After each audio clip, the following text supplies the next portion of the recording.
গাধাকে সৃষ্টি করার পর তাকে বলা হলো সকাল থেকে সন্ধ্যা পর্যন্ত তাকে ক্লান্তিহীন পরিশ্রম করতে হবে,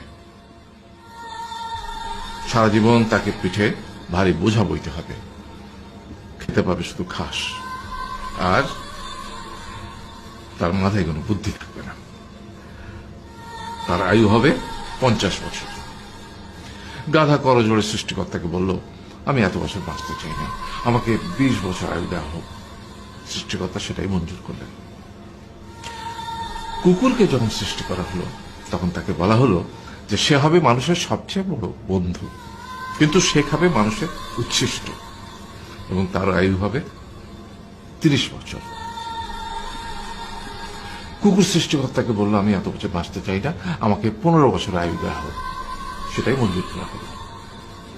এরপর বানরকে বলা হলো, তুমি শুধু গাছের এ ডাল থেকে ও ডালে ঝুল খাবে এবং নানান রকম ফন্দি ফিকির করে মানুষকে আনন্দ দিবে, তোমার আয়ু হবে 20 বছর। বানর বলল, আমি 20 বছর বাঁচতে চাই না, আমাকে 10 বছর দেওয়া হোক। সেটাই মঞ্জুর করা হলো। এবার এলো পুরুষ মানুষের পালা।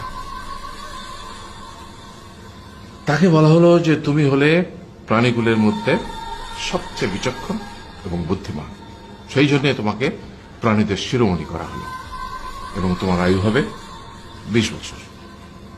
তখন পুরুষ মানুষ বলল, করজোড়ে বলল সৃষ্টিকর্তাকে যে 20 বছর আয়ু অত্যন্ত কম, হে প্রভু, আমাকে ওই গাধার সে যে 30 বছর আয়ু চায়নি সেটা আমাকে দেয়া হোক, ওই যে কুকুর 15 বছর ফিরিয়ে দিয়েছিল সেটাও আমাকে দেয়া হোক, আর যে বানর 10 বছর নেয়নি সেটাও আমাকে দেয়া হোক। 20 বছর অত্যন্ত কম, আমি দীর্ঘদিন বাঁচতে চাই। সৃষ্টিকর্তা সেটাও মঞ্জুর করলেন। তারপর কি হলো?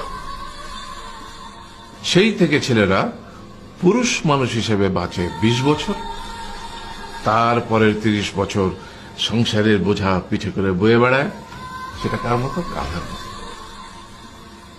তারপরের 15 বছর সে তার ছেলে মেয়েরা যা দেয় সেই রকম ঠিক কুকুরের মতো উচ্ছিষ্ট খেয়ে বাঁচে। আর তারপরে বৃদ্ধ বয়সে ঠিক বানরের মতো, যেমন গাছের এডাল থেকে ওডাল ঝুল খায় বানর, তেমনি এই ছেলের বাড়ি থেকে ওই ছেলের বাড়ি, আর নানান রকম ফন্দি ফিকির করে তার নাতি নাতনিদের আনন্দ দেওয়ার চেষ্টা করে।